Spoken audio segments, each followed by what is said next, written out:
జై తెలంగాణ. పెద్దలు గౌరవనీయులు మహబూబాబాద్ జిల్లా బీఆర్ఎస్ పార్టీ అధ్యక్షురాలు సోదరి శ్రీమతి మాలోత్ కవిత గారు, గౌరవనీయులు పెద్దలు మాజీ మంత్రివర్యులు శ్రీమతి సత్యవతి రాథోడ్ గారు, గౌరవ మాజీ మంత్రివర్యులు పెద్దలు శ్రీ ఎర్రబెల్లి దయాకర్ రావు గారు, గౌరవనీయులు మాజీ మంత్రివర్యులు శ్రీ డిఎస్ రెడ్డియా నాయక్ గారు, గౌరవనీయులు శాసన మండలి సభ్యులు రవీందర్రావు గారు, మహబూబాబాద్ మాజీ శాసనసభ్యులు గౌరవనీయులు బానోద్ శంకర్ నాయక్ గారు, గౌరవనీయులు రాజ్యసభ సభ్యులు పెద్దలు శ్రీ వద్దిరాజు రవిచంద్ర గారు, ఇల్లెందు మాజీ శాసనసభ్యురాలు సోదరి శ్రీమతి హరిప్రియ నాయక్ గారు, గౌరవనీయులు మన మహబూబాబాద్ జిల్లా పరిషత్ మాజీ అధ్యక్షురాలు సోదరి శ్రీమతి కుమారి బిందు గారు, అట్లాగే గౌరవనీయులు తమ్ముడు ఏనుగుల రాకేష్ రెడ్డి గారు, అట్లాగే భరత్ కుమార్ రెడ్డి గారు, మా అన్న రాజేందర్ గారు, మహేందర్ రెడ్డి గారు, రవి గారు, అట్లాగే యాకూబ్ గారు, అన్నగారు వెంకన్న గారు, ఇంకా పేరు పేరున వేదికపై ఆసీనులైన గౌరవనీయులైన రవిచంద్ర గారు, మన గోవింద్ నాయక్ గారు, గాంధీ గారు, పేరు పేరున వేదికపైనున్న గౌరవనీయులైన అన్న నవీన్ గారు, శ్రీనివాస్ రెడ్డి గారు, ఇంకా నేను ఎవరో పేర్లు మర్చిపోయినో జర మనసులనే తిట్టుకోండి, లొల్లెక్కువ ఉంది ముంగట. తమ్ముడు యువ నాయకుడు కనబడతలేడు, మురళి ఎక్కడ పోయిండు, మురళీధర్ రెడ్డి గారు, తమ్ముడు మురళీధర్ రెడ్డి గారికి, ఇంకా వేదికపైన ఆసీనులైన పెద్దలందరికీ, మన తిరుపతి రెడ్డి గారికి, మన్నించాలి, ఎర్రం తిరుపతి రెడ్డి గారికి, అట్లాగే వేదిక ముందు ఇంత పెద్ద ఎత్తున మరి ఈరోజు మహబూబాబాద్ జిల్లాలోని వివిధ గ్రామాల నుండి మండలాల నుండి తరలి వచ్చిన మా అన్నదమ్ములకు, మా అక్క చెల్లెళ్లకు, పత్రికా మిత్రులకు పేరు పేరున అందరికీ హృదయపూర్వకంగా మీ స్వాగతానికి, మీ అద్భుతమైన ఉత్సాహానికి ధన్యవాదాలు తెలియజేస్తా ఉన్నాను. వేదికపై ఆసీనులైన గౌరవనీయులైన సర్పంచులు, గౌరవ ఉప సర్పంచులు, గౌరవ వార్డు సభ్యులు ఎవరైతే బీఆర్ఎస్ పార్టీ మద్దతుతో గెలిచి వచ్చినారో వారికి కూడా ప్రత్యేకంగా ఒకసారి గట్టిగా చప్పట్లతో వారికి శుభాకాంక్షలు ఇవ్వాలని కోరుతా ఉన్నా. గెలిచిన వారికి మాత్రమే కాకుండా వీరోచితంగా పోరాడి అధికార పార్టీ కుట్రలు, అధికార పార్టీ ఆగడాలు, అధికార పార్టీ అరాచకాలు, మరి మంత్రులు, ముఖ్యమంత్రి గారి డబ్బులు, ఇవన్నిటిని కూడా ఎదుర్కొని వీరోచితంగా పోరాడి 1 ఓటుతో, 2 ఓట్లతో, 10 ఓట్లతో, 50 ఓట్లతో ఓడిపోయిన మా తమ్ముళ్ళు, చెల్లెళ్ళు వారందరికీ కూడా ఒకసారి గట్టిగా చప్పట్లతో వారికి కూడా అభినందనలు చెప్పాలని చెప్పి నేను కోరుతా ఉన్నా. గెలిచిన వారికి మాత్రమే కాకుండా గెలిపించిన మీ అందరికీ మా వేదిక నుండి గట్టిగా చప్పట్లతో అభినందనలు చెప్పాలని చెప్పి కూడా నేను కోరుతా ఉన్నా. ఎందుకంటే ఒక సర్పంచ్ గెలవాలంటే ఆ ఊళ్ళో కనీసం ఒక 100-200 మంది గట్టిగా పట్టుబడితే తప్ప ఒక సర్పంచ్, ఒక ఉప సర్పంచ్ గెలవరు. గెలిచేది ఒక్కరు, కానీ గెలిపించేది ఎంతో మంది. వాస్తవం ఏంటి అంటే ఈరోజు నిజానికి ఎప్పుడైనా సరే సర్పంచ్ ఎన్నికలు, మండల పరిషత్ ఎన్నికలు, జిల్లా పరిషత్ ఎన్నికలు సాధారణంగా అధికారంలో ఎవరుంటే వారికి కొంత అనుకూలంగా ఎన్నికలు జరుగుతాయి. 3 ఏళ్ళు ఉంది కదా, ఇంకా 4 ఏళ్ళు ఉంది కదా, మరి వాళ్ళకే ఓటేస్తే ఏమన్నా పని అవుతుందేమో అన్నట్టుగా ప్రజల ఆలోచన కూడా ఉంటుంది. కానీ అలా తెలంగాణలో దానికి భిన్నంగా పరిస్తున్నది. మీరు గమనిస్తే ఇంతకుముందు సోదరులు శంకర్ నాయక్ గారు, కవితమ్మ చెప్పినట్టు ఒక మాట స్పష్టం. మహబూబాబాద్ జిల్లాలోనే కాదు, రాష్ట్రంలోని అన్ని జిల్లాల్లో కూడా ఇవాళ కాంగ్రెస్ అధికారాన్ని అడ్డం పెట్టుకొని తిమ్మిని బమ్మిని చేసే ప్రయత్నం చేసింది. మనం ఎన్నో సీట్లు గెలిచినాం. గెలిచిన వాటిల్లో కూడా 1 ఓటుతో, 10 ఓట్లతో తక్కువ ఫరకున్న కాడ ముందు ఒక తీరుగా డిక్లేర్ చేసి ఆ తర్వాత మళ్ళా మార్చి కాంగ్రెస్ మద్దతుదారులు గెలిచినట్టుగా వాళ్ళు ప్రకటించుకున్నారు. అట్లా 1-2 కాదు, మొత్తం తెలంగాణ లెక్క తీసుకుంటే దగ్గర 1000-1500 గ్రామాలు మొత్తం తెలంగాణలో ఉన్నాయి.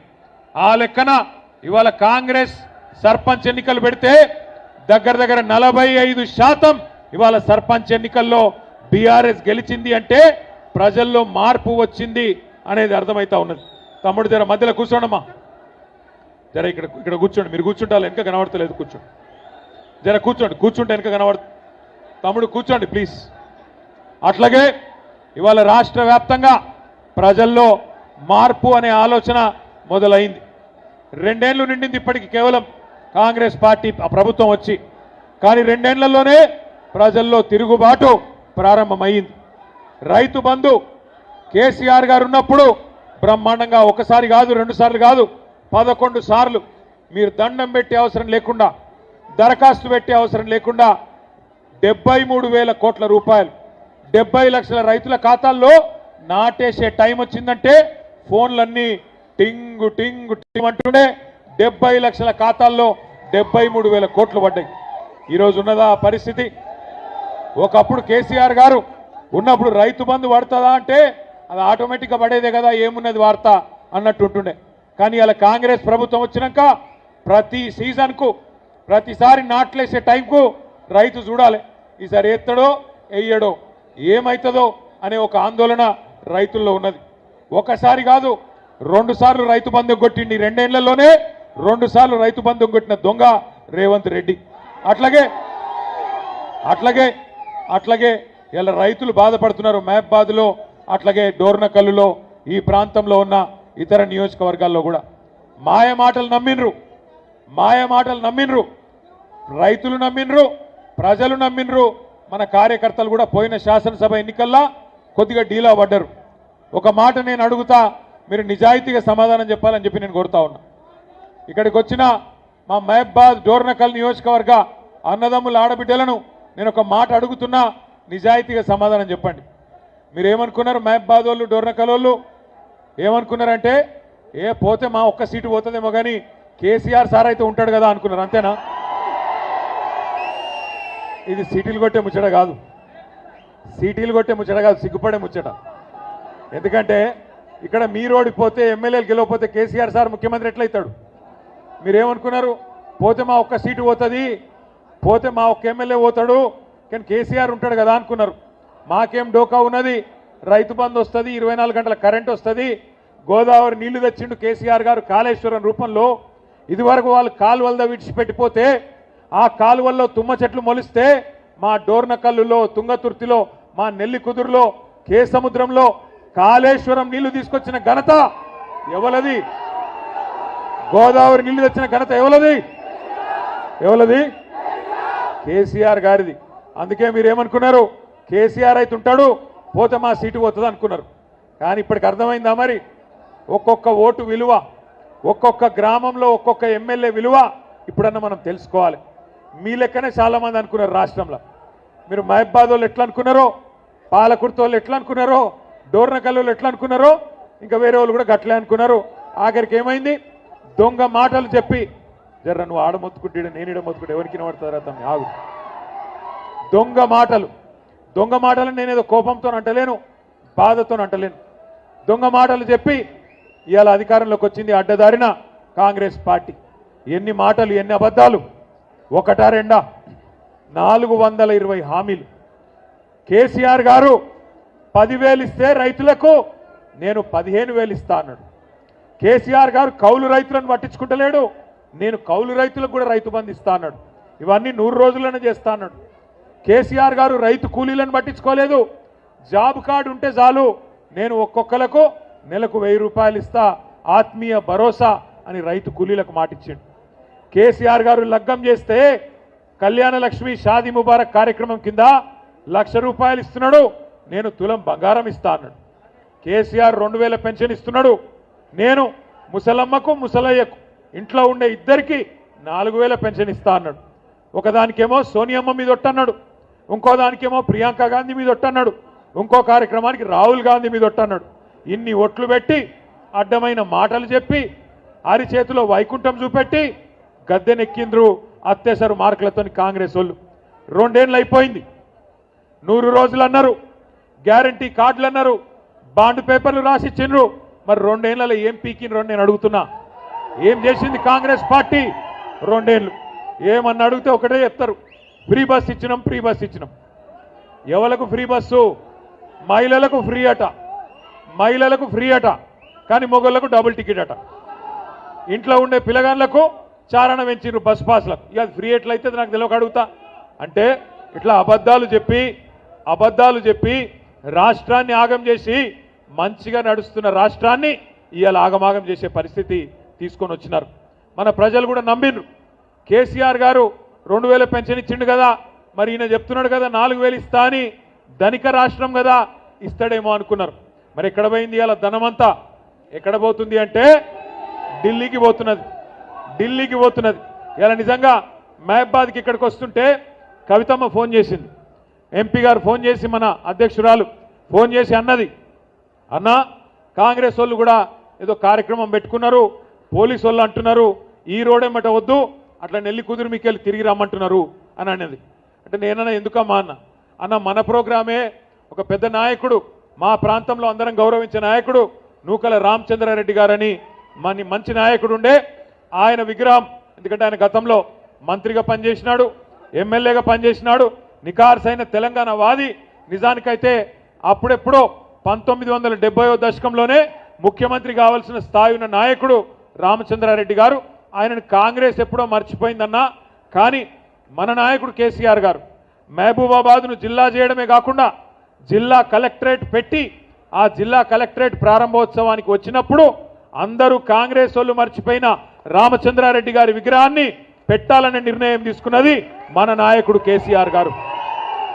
కేసీఆర్ గారు నిర్ణయం తీసుకొని రామచంద్రారెడ్డి గారి విగ్రహాన్ని అధికారికంగా పెడుతున్నామని చెప్తే, ఏ రామచంద్రారెడ్డి గారు అయితే ఆనాడు నిజాయితీగా బతికిండో, ఏ రామచంద్రారెడ్డి గారు అయితే కాంగ్రెస్ అధిష్టానానికి డబ్బులు ఇవ్వకపోవడం వల్ల ముఖ్యమంత్రి కాలేదో, ఇలా ఆ రామచంద్రారెడ్డి గారి విగ్రహాన్ని ఢిల్లీకి మూటలు మోసే సన్నాసులు కొంతమంది ఇలా ఆవిష్కరిస్తున్నారని చెప్పి ఇప్పుడే ఇక్కడికి వస్తే చెప్తా ఉన్నారు. ఆలోచించండి, ఎక్కడ రామచంద్రారెడ్డి గారు, ఇక్కడ ఉన్న సన్నాసి రేవంత్ రెడ్డి. ఒక్కసారి ఆలోచించండి. ఆ మహానుభావుడు ఎప్పుడో ముఖ్యమంత్రి అవుతుండే, కానీ తెలంగాణ బిడ్డ కాబట్టి, రేషం ఉన్నోడు కాబట్టి, ఢిల్లీకి గులాం కాదు కాబట్టి ఆయన ముఖ్యమంత్రి కాలేకపోయిండు. కానీ ఇవాళ బ్యాగులు మోసేటోళ్ళు, సంచులు మోసేటోళ్ళు, చెప్పులు మోసేటోళ్ళు వీళ్ళే ఈ ఢిల్లీ గులాం గాళ్ళు ఇలా పెద్ద పెద్ద మాటలు మాట్లాడుతున్నారు. ఇవాళ వాళ్ళంట ఈ దుర్మార్గులు వచ్చి రామచంద్రారెడ్డి గారి విగ్రహాన్ని ఆవిష్కరిస్తుంటే, సురేందర్ రెడ్డి గారు మంచోడే, ఆయన అంటలేను నేను, సురేందర్ రెడ్డి మంచోడే, కానీ ఇక ఇంకో వేరే వాళ్ళు ఉన్నారు, వాళ్ళిద్దరు గసంటోళ్ళు ఆవిష్కరిస్తే తప్పకుండా ఆయన ఆత్మ కూడా శోభిస్తుంది, మంచి జరగదు. దయచేసి నేను మిమ్మల్ని అందరినీ కోరేది ఒకటే, ఆలోచించండి. మహబూబాబాద్కి కానీ తెలంగాణకు కానీ కేసీఆర్ గారు వచ్చిన తర్వాత ఏమేం జరిగిందో ఒకసారి ఆలోచించండి. తెలంగాణ రాష్ట్రం తెచ్చిన నాయకుడు, మీ ఆశీర్వాదంతో, మీ దయతో 2 సార్లు ముఖ్యమంత్రిగా చేసిన నాయకుడు, 2 సార్లు ముఖ్యమంత్రిగా చేయడమే కాకుండా ఇవాళ ఇక్కడ గెలిచి కూర్చున్న మా సర్పంచులు, ఉప సర్పంచులు, ముఖ్యంగా గిరిజన బిడ్డలు, మా బంజారా బిడ్డలు, మీరు ఆలోచన చేయాలా. ఎప్పటి నుంచో ఉన్నది నినాదం, మా తాండాలో మా రాజ్యం ఉండాలని. మరి 3400 గిరిజన గూడాలు, తాండాలు, వాటన్నిటిని కూడా గ్రామ పంచాయతీలు చేసిన నాయకుడు ఎవరు? కేసీఆర్ గారు. వాళ్ళ గిరిజనుల ఆత్మగౌరవాన్ని పెంచి 6% రిజర్వేషన్లు 10% చేసింది ఎవరు? కేసీఆర్ గారు. అట్లాగే తాండాలను పంచాయతీలు చేసిండు. ఒక్కొక్క తాండాలో పంచాయతీ చేయడమే కాకుండా బ్రహ్మాండంగా ప్రతి పల్లెలో ఇవాళ చిన్న చిన్న తాండాలు, 500 ఓట్లు 400 ఓట్లు ఉండే తాండాలలో కూడా ఇవాళ ఒక ట్యాంకర్ ఉన్నది, ఒక ట్రాక్టర్ ఉన్నది, ఒక డంపింగ్ యార్డ్ ఉన్నది, ఒక వైకుంఠ ధామం ఉన్నది, ఒక నర్సరీ ఉన్నది, ప్రతి ఇంటి ముంగట ఒక నల్లా ఉన్నది. ఒకనాడు మా రెడ్డి నాయక్ గారికి తెలుసు, ఒకనాడు మేము కొత్తగా ఎమ్మెల్యేలు అయినప్పుడు 2009లో ఎండాకాలం వచ్చిందంటే ఊర్లలో పోవాలంటే భయం అవుతుండే. ఏ ఊరికి పోయినా బిందెలడ్డం పెడుతురు, ఏ ఊరికి పోయినా కుండలడ్డం పెట్టేది, గడబడి ఉండేది. మాకు బోర్ కావాలా, మోటార్ కావాలా, నీళ్లు లేవు, బావి కాడికి వెళ్ళి తెచ్చుకోవాలి, కిలోమీటర్లు నడవాలా అని చెప్పి గడబడి ఉంటుండే. ఇలా పరిస్థితి ఉన్నదా తెలంగాణలో? బ్రహ్మాండంగా భారతదేశంలో ఆదర్శవంతమైన గ్రామ పంచాయతీలు ఎక్కడ ఉన్నాయంటే, మరి వాటిని తయారు చేసింది ఎవరు అంటే మనకు తెలుసు, కేసీఆర్ గారు. గౌరవ పంచాయతీరాజ్ శాఖ మంత్రిగా ఎర్రబెల్లి దయాకర్ రావు గారు పనిచేసినారు, మున్సిపల్ మంత్రిగా నేను పనిచేసిన. మా ఇద్దరికి పోటీ ఉంటుండే. ఇక మా దయాకర్ అన్న బాగా పోజులు కొడుతుండే, ఏమంటుండే, మీ మున్సిపాలిటీ కంటే మాకే అవార్డులు ఎక్కువ వచ్చినాయి అంటుండే. నిజమే, 3% జనాభా తెలంగాణ భారతదేశంలో, దేశం మొత్తం తీసుకుంటే 3% జనాభా మాత్రమే తెలంగాణది. కానీ ఉత్తమ గ్రామ పంచాయతీలకు అవార్డులు ఇచ్చే జాతీయ పంచాయతీరాజ్ దినోత్సవం నాడు 3% కంటే తక్కువ జనాభా ఉండే తెలంగాణకు 30% అవార్డులు వచ్చిన మాట వాస్తవమా కాదా ఆలోచన చేయండి. ఆ ఘనత గౌరవ పంచాయతీరాజ్ శాఖ మంత్రిగా పనిచేసిన దయన్నది ఆయనను నడిపించిన కేసీఆర్ గారిదనే మాట కూడా నేను గుర్తు చేస్తా ఉన్నా. భారతదేశంలో ఎక్కడ లేవు ఇటువంటి పల్లెలు. ఇలా అట్లాంటి పల్లెలను తెచ్చుకున్నాం. నాకు తెలుసు మీరు గెలిస్తే ఈ పోటీలో కూడా ఈ యుద్ధంలో కూడా ఇవాళ నిజానికి కార్యకర్తలు నాయకులు మీరు పెద్ద నాయకులకు మీరు శక్తినిచ్చినారు. నిజంగా చెప్పాలంటే వేదిక మీద కూర్చున్న నాయకుల కంటే వేదిక ముందున్న నాయకుల పోరాట స్ఫూర్తి గొప్పది. పెద్ద పెద్ద నాయకులు కొంతమంది భయపడి పార్టీలు మారిన గెలిచినాక కూడా మీ జిల్లాల కడియం శ్రీహరి పార్టీ మారింది. కానీ గ్రామ స్థాయిలో ఉండే నాయకులు కథానాయకులై ఒక్కొక్కరు ఒక్కొక్క కేసీఆర్ తీరుగా ఈ 2 ఏళ్లలో అద్భుతంగా కొట్లాడింది. పోయినసారి లగచర్ల గురించి మొత్తం రాష్ట్రంలో మీటింగులు పెడదాం అని ఆలోచన చేస్తే మా సత్యవతి రాథోడ్ గారు, మా కవిత గారు, శంకర్ నాయక్ గారు అన్నా గిరిజనుల అడ్డా ఇది మహబాద్ జిల్లా, మా రెడ్డి నాయక్ గారు కూడా మీరు ఇక్కడికే రావాలని చెప్పి అద్భుతంగా ఒక 25-30 వేల మందితోని మహబాద్ దద్దరిల్లిపోయే విధంగా అద్భుతమైన కార్యక్రమాన్ని ఇక్కడనే ఏర్పాటు చేసినారు. ఆ దెబ్బకు కాంగ్రెస్ ప్రభుత్వం వెంటనే లగచర్ల నోటిఫికేషన్ కూడా రద్దు చేసి ఆ జైల్లో పెట్టిన గిరిజన బిడ్డలను కూడా విడిపించాల్సిన పరిస్థితి వచ్చింది. ఇవాళ కూడా ఇక్కడికి వస్తుంటే గుండె నిండా సంతోషంగా ఉన్నది. గెలిచిన ఎన్నన్నది కాదు లెక్క, 130-145 గెలిచినాం, పర్వాలేదు. మిగిలినవి కూడా కొన్ని వాళ్ళు తొండి చేసుకొని గెలిచినారు. వాళ్ళు ఓ 10-20 వాళ్ళు మనం గెలిచినవి కూడా వాళ్ళ దానిలో కలుపుకున్నారు. కానీ భయపడేదేం లేదు, బాధపడేదేం లేదు. ముఖ్యంగా గెలిచి వచ్చిన మా సర్పంచ్ సోదరులను నేను కోరుతా ఉన్నా, మీ మీద ఒత్తిడి ఉంటుంది. ఇక మిమ్మల్ని ఇబ్బంది పెడతారు. మీ ఎమ్మెల్యే అంటాడు, ఏమంటాడు, నేను మీకు ఇందిరా మిన్లు ఇయ్యా, నేను మీ గ్రామ పంచాయతీలకు పైసలు ఇయ్యా అని బెదిరించే కార్యక్రమాలు ఇదివరకు చేసినారు, ఇప్పుడు కూడా చేస్తూ ఉన్నారు. కానీ గుర్తుపెట్టుకోవాల్సిన అంశం ఒకటే, గౌరవ సర్పంచులు, మీకు గ్రామ పంచాయతీకి వచ్చే నిధులు ఎవరి అబ్బసొత్తో ఎవరి అత్త సొమ్మో కాదు. డాక్టర్ బాబాసాహెబ్ అంబేద్కర్ రాసిన రాజ్యాంగం ఆధారంగా భారతదేశంలో 5 అంచెల్లో ప్రభుత్వాలు ఉన్నాయి. పైన కేంద్ర ప్రభుత్వం ఉన్నది, ప్రధానమంత్రి, మంత్రులు, ఎంపీలు వాళ్ళందరూ పైన ఉంటారు. రాష్ట్రాలకు వచ్చే వరకు రాష్ట్ర ప్రభుత్వం ఉంటుంది. దాని కిందికి వస్తే జిల్లా ప్రభుత్వం జిల్లా పరిషత్ రూపంలో ఉంటుంది. కొద్దిగా కిందికి వస్తే మున్సిపాలిటీలు, మండలాలు ఉంటాయి. ఇక గ్రామ స్థాయిలో, క్షేత్ర స్థాయిలో గ్రామ పంచాయతీ. రాష్ట్రానికి ముఖ్యమంత్రి ఎట్లనో గ్రామ పంచాయతీకి సర్పంచ్ గారు కూడా గంతే. మీ పవర్ అంత ఉంటుంది. మిమ్మల్ని కాదని ఎవడు ఏం చేయలేడు. ఏ ఎమ్మెల్యే, ఏ ఎంపీ మీ నిధులకు అడ్డు వచ్చే ప్రయత్నం చేసినా అది చెల్లది. ఎందుకంటే మీకు అండగా ఉన్నది బాబాసాహెబ్ అంబేద్కర్ రాసిన రాజ్యాంగం. రాజ్యాంగంలో స్పష్టంగా ఎవల నిధులేంది, ఎవల విధులు ఏంది, నిధులు అదేవిధంగా విధులు అంటే పని ఏంది స్పష్టంగా అంబేద్కర్ గారు రాసింది. అలా స్పష్టంగా ఉన్నది, రూపాయి ఫైనాన్స్ కమిషన్ డబ్బులు పంచాయతీలకు విడుదల చేస్తే, స్థానిక ప్రభుత్వాలకు విడుదల చేస్తే, ఢిల్లీలో రూపాయి విడుదలైతే స్ట్రైట్గా 85 పైసలు గ్రామ పంచాయతీ అకౌంట్లకు వస్తాయి. స్ట్రైట్గా. అలా ముఖ్యమంత్రి, ఆర్థిక మంత్రి, మీ ఎమ్మెల్యే, ఏ గొట్టంగాడు కూడా అడ్డం పెట్టే శక్తి వాళ్ళకి లేదు. గుర్తుపెట్టుకోండి. 85 పైసలు డైరెక్ట్గా మీ ఖాతాలకు రావాలి. అట్లాగే 10 పైసలు మండల పరిషత్ ఖాతాలకు పోవాలి, 5 పైసలు మాత్రం జిల్లా పరిషత్ ఖాతాలకు పోవాలి. ఇది ఫైనాన్స్ కమిషన్ రాజ్యాంగబద్ధంగా మీకు ఇచ్చే పైసలు. మనం ఏం చేసేది గతంలో కేసీఆర్ గారు ఉన్నప్పుడంటే, రూపాయి కేంద్ర ప్రభుత్వం నుంచి, ఫైనాన్స్ కమిషన్ నుంచి వస్తే మరొక రూపాయి మన రాష్ట్ర ప్రభుత్వం నుంచి పల్లె ప్రగతి నిధుల రూపంలో దాన్ని తోడేసి మీకు నెల నెల జీతం వచ్చినట్టే పల్లె ప్రగతి నిధులు మనం ఆ రోజు మంజూరు చేసేది. దాంతో ఇన్ని కార్యక్రమాలు చేసుకున్నాం. ప్రతి ఊళ్ళో ఒక పల్లె ప్రకృతి వనం కట్టుకున్నాం, ఒక పార్క్ కట్టుకున్నాం, ఒక డంపింగ్ యార్డు, ఒక వైకుంఠ ధామం, ఇవన్నీ కట్టుకున్నాం. ఇంటింటికి నల్లా పెట్టుకున్నాం, వాటర్ ట్యాంకులు పెట్టుకున్నాం, ఏ గోస లేకుండా బ్రహ్మాండంగా చూసుకున్నాం. అట్లాగే ఇవాళ మీరు కూడా మళ్ళొక్కసారి 2 ఏళ్లుగా కాంగ్రెస్ ప్రభుత్వం వచ్చినాక ఊర్లు మాసిపోయినాయి, ఊర్లు పాడుపడ్డాయి. అక్కడ ట్రాక్టర్లలో కనీసం డీజిల్ పోసేటోడు లేడు, ట్యాంకర్లలో నీళ్లు పోసేటోడు లేడు, బుగ్గ పాడైతే బుగ్గ తీసేటోడు లేడు. ఇవాళ గందరగోళమైన పరిస్థితి గ్రామాల్లో ఉన్నది. ఎక్కడికక్కడ పిచ్చి చెట్లు మొలిచి ఆగమాగమైపోయి పారిశుద్ధ్యం కూడా ఆగమైపోయింది.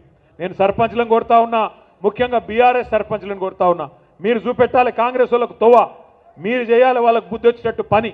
మీరు అనుకుంటే గ్రామాలలో మీరే కథానాయకులై మీ మిగతా గ్రామ పంచాయతీల్లో ఉండే సర్పంచులకు, ఈ రాష్ట్రంలో ఉండే మంత్రులకు, ముఖ్యమంత్రికి కూడా సిగ్గొచ్చేటట్టు చూసినారు. బీఆర్ఎస్ వాళ్ళు 4,000 మంది గెలిస్తే ఆ 4,000 గ్రామాలు కలకలలాడుతున్నాయి, మిగతా గ్రామాలు వెలవెలబోతున్నాయి అన్నట్టుగా అద్భుతంగా పనిచేయాల్సిన బాధ్యత మీ మీదనే ఉన్నది. కానీ ఇది క్వార్టర్ ఫైనల్. ఇప్పుడు మనం కొట్లాడింది క్వార్టర్ ఫైనల్, నెక్స్ట్ సెమీఫైనల్ ఉన్నది, అటెన్క ఫైనల్ ఉంటుంది.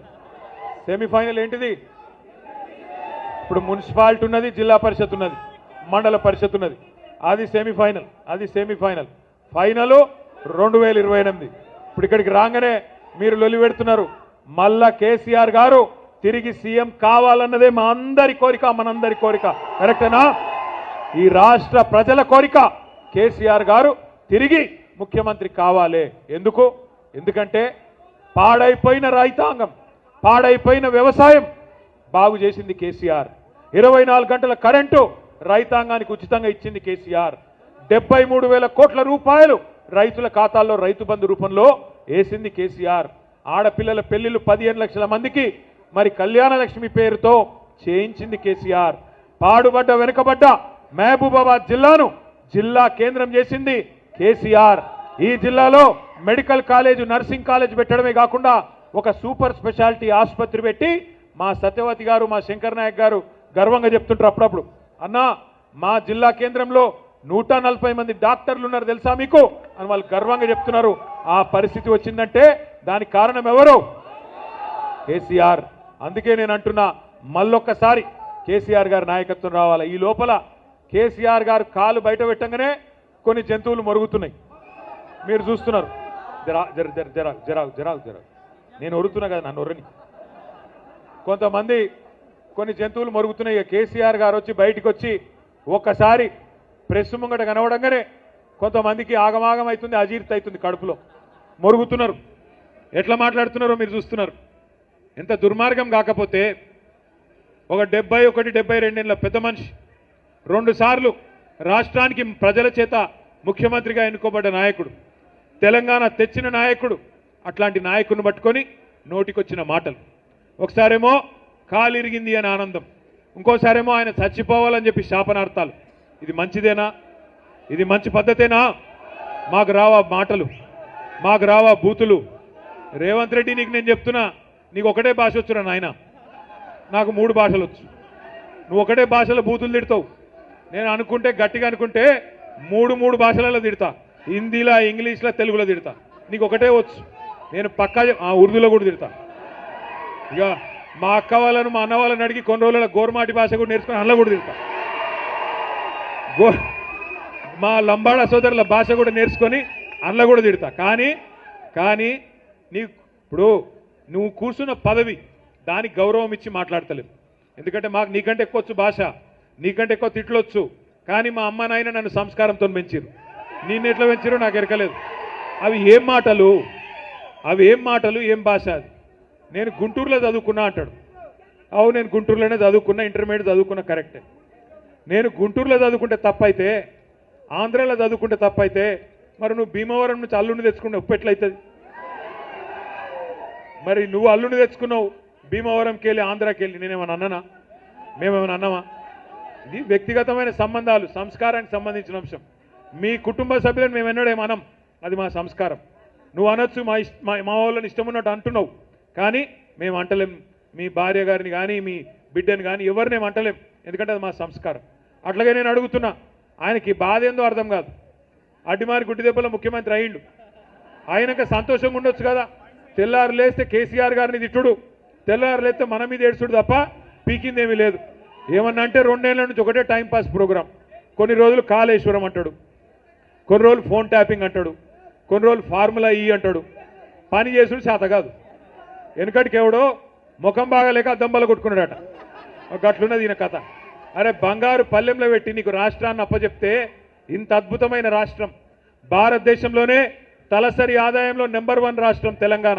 అంత అద్భుతంగా తయారు చేసి కేసీఆర్ గారు వడ్డిచ్చిన విస్తరి కట్టిన ఇల్లు పెట్టిన పొయ్యి అన్నట్టు నీకు అప్పచెప్తే నీకు నడపచాత గాక ఇవాళ ఏం మాట్లాడుతున్నాడు? ఒకటే చెప్తాడు, ఏమైందిరా బాయ్ 2500 ఇస్తాను మా ఆడబిడ్డలకు ఏమైంది అని ఆడపిల్లలు అడిగితే ఏమంటాడు?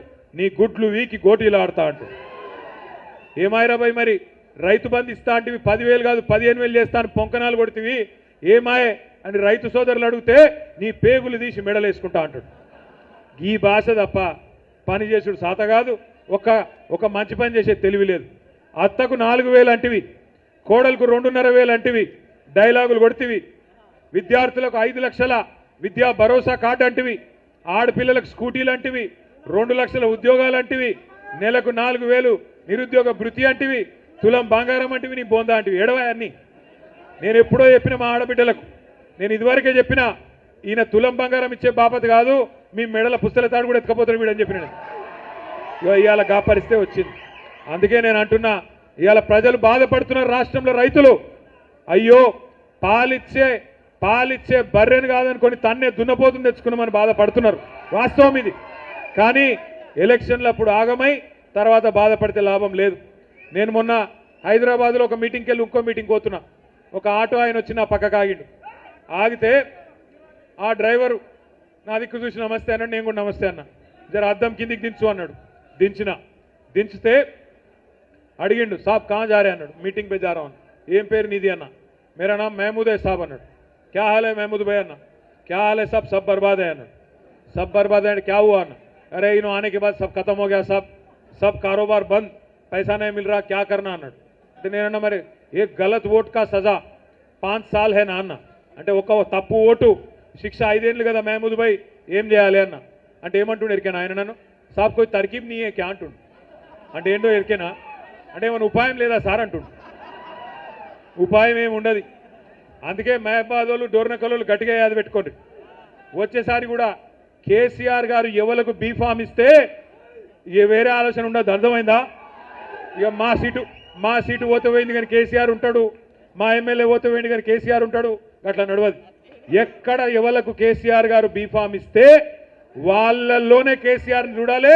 కేసీఆర్ గారు ముఖ్యమంత్రి కావాలంటే కళ్ళు మూసుకొని ఎవరు కారు గుర్తు మీద మీ ముంగటికి వస్తే రేపు ఎంపీటీసీ ఎన్నికల్లో, జెడ్పీటీసీ ఎన్నికల్లో, కౌన్సిలర్ ఎన్నికల్లో, ఎమ్మెల్యే ఎన్నికల్లో, ఎంపీ ఎన్నికల్లో కారు గుర్తు మీద ఎవరొచ్చినా ఒకటే గుర్తు పెట్టుకోవాలి, ఇదర్ హే కార్ ఉదర్ సబ్ బేకార్, ఇదర్ హే కార్ ఉదర్ సబ్ బేకార్. అందుకే కారు గుర్తు చూసుకోవాలా, కేసీఆర్ను గుర్తు తెచ్చుకోవాలా. క్యాండిడేట్ ఎవరన్నది అనవసరం, కేసీఆర్ రావాలి, మళ్ళీ రాష్ట్రానికి ముఖ్యమంత్రి కావాలి. ఇదే లక్ష్యంతో అందరం పనిచేద్దాం, ముందుకు పోదాం. ఇప్పటికే బాగా ఆలస్యమైంది, ఇంకా సన్మానాల కార్యక్రమం ఉంది. దయచేసి మిగతా నాయకులు ఏదైతే సర్పంచులు కాదో జర్ర మీరు ఆగు, నీకు దండం పెడితే ఆగురా భయ్, నువ్వు నా చెవులను జోరిగా లేక నువ్వు మోపోయిన ఆగు. జర్ర మిగతా వాళ్ళు ఆగండి. సర్పంచులు గౌరవనీయులు మిగతా వాళ్ళు ఆగాలి. దయచేసి ఓన్లీ సర్పంచుల సన్మానము వారు రావాలి, మిగతా వాళ్ళు ఆగాలని చెప్పి కోరుతూ జై తెలంగాణ. కేసీఆర్ గారి నాయకత్వం, కేసీఆర్ గారి నాయకత్వం. Thank you. ముందుగా మహోపాధ్యాయుడు